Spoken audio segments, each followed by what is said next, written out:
इस वक्त मौजूद हूँ मैं सिवान में और यहाँ आप देख रहे हैं, मैं ये मकान देख रहे हैं, ये शहाबुद्दीन साहब का मकान है और आया हूँ मैं इंटरव्यू लेने के लिए उसामा साहब का। तो आइए दिखाने की कोशिश करता हूँ, इनका पहले घर दिखा दूँ, थोड़ा सा इधर आ जाए। कैमरा पर्सन को कहूँगा कि थोड़ा सा इधर दिखाएं। और ये तमाम उनका जो है यही घर है, इसी में रहते हैं।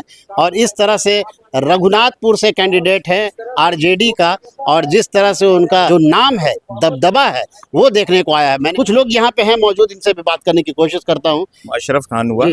और मैं उसामा साहब का क्या कहना है, उसामा साहब एक बालिस्टर हैं। उन्होंने लंदन से सुना, लंदन से पढ़ाई किया और एक साफ छवि है इनकी। दूसरी बात, ये साहब के बेटे हैं, वो साहब जिनको अटल बिहारी वाजपेयी के टाइम में एमपी में सबसे डेवलपमेंट एमपी का अवार्ड मिला। उन्होंने क्षेत्र में काम किया, सिवान में इंजीनियरिंग कॉलेज बनाया, यूनानी मेडिकल कॉलेज बनाया, उनके टाइम में इस्लामिया कॉलेज बना, स्टेडियम बना।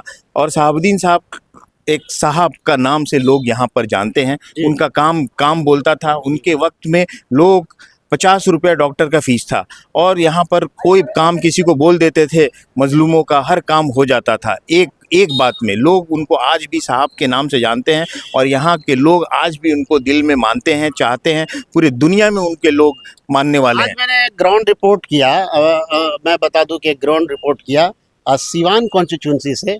जो अवध बिहारी चौधरी जो है वो कैंडिडेट है ये सिवान कॉन्स्टिट्यूंसी से। जब उनके इलाके में गया, वहाँ रिपोर्टिंग कर रहा था, तो किसी ने मुझे कहा कि मैं वोट सिर्फ दूंगा तो उसामा साहब की वजह से दूंगा।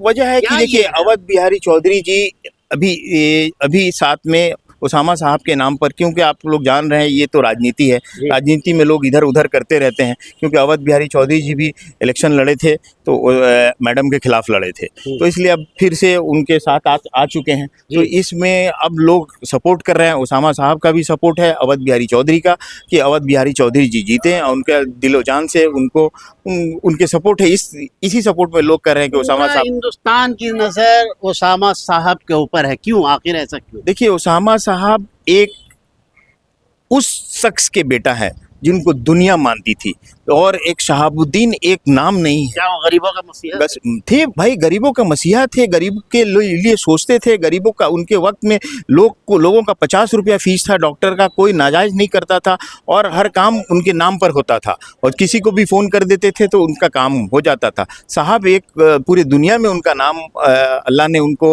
ये इज़्ज़त दिया था, उनको लोग जानते थे। तो उस फैमिली को क्या है, उस फैमिली में उनका एक बेटा है, वो भी पढ़ा लिखा लड़का है। उसको लोग आगे बढ़ाने के लिए आप देख लीजिए कि उनके पीछे अमित शाह जैसे लोग आके उल्टा पुल्टा बोलते रहते हैं उनके बारे में। क्या बोलते हैं, अरे वो भी तो एक किसी का बच्चा है। तो ये तो सोचना चाहिए, आपका बेटा जैसा को आप कहाँ से कहाँ लेके जा रहे हैं, तो दूसरे के बेटा को कुछ बोलना है। आप तो खुद तड़ी पार थे, दूसरे को बोलते हैं। तो यही कहना है, हम लोग तो आम जनता है ना, हम आरजेडी के सपोर्टर हैं ना कुछ हैं। हम तो भाई एक न्यूट्रल, हमने एक बात को रखा है और यही बात लोग को कहना चाहिए कि नया युवा को आप चांस दीजिए। रघुनाथपुर की जनता से हमारा कहना है कि भाई उसामा साहब को ज़्यादा से ज़्यादा वोट से आप जिताइए। उनको जीतने से एक साहब का झलक नज़र आएगा लोगों को। जनता का क्या कहना है, उसामा साहब को जिताएंगे कि नहीं जिताएंगे? लेकिन जब मैंने ग्राउंड रिपोर्ट किया तो सिर्फ नाम था, एक नाम, उसामा साहब। तो इस तरह से देख रहे हैं, मैं उनके आवास पे हूँ, मैं उनके दौलत खाना पे आया हूँ। और अभी जो कैंडिडेट है वो आरजेडी के कैंडिडेट है रघुनाथपुर से। मैं वहाँ जाऊँगा क्योंकि मैं जब यहाँ पे मकान पे आया उनका तो वो निकल चुके थे। तो इस वजह कर देख रहे हैं, कुछ लोग यहाँ हैं, देखिए महिलाएं लोग भी यहाँ बैठी हैं, कुछ इंतज़ार कर रही हैं। दिखाइए कैमरा से, कुछ महिलाएं हैं, सब लोग इंतज़ार कर रहे हैं कुछ मिलने के लिए।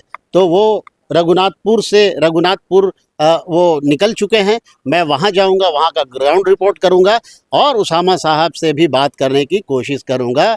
क्या उनका कहना है, लोग कितना पसंद कर रहे हैं, क्यों कर रहे हैं, और इस बार आप जीत रहे हैं तो कितने मतों से जीत रहे हैं।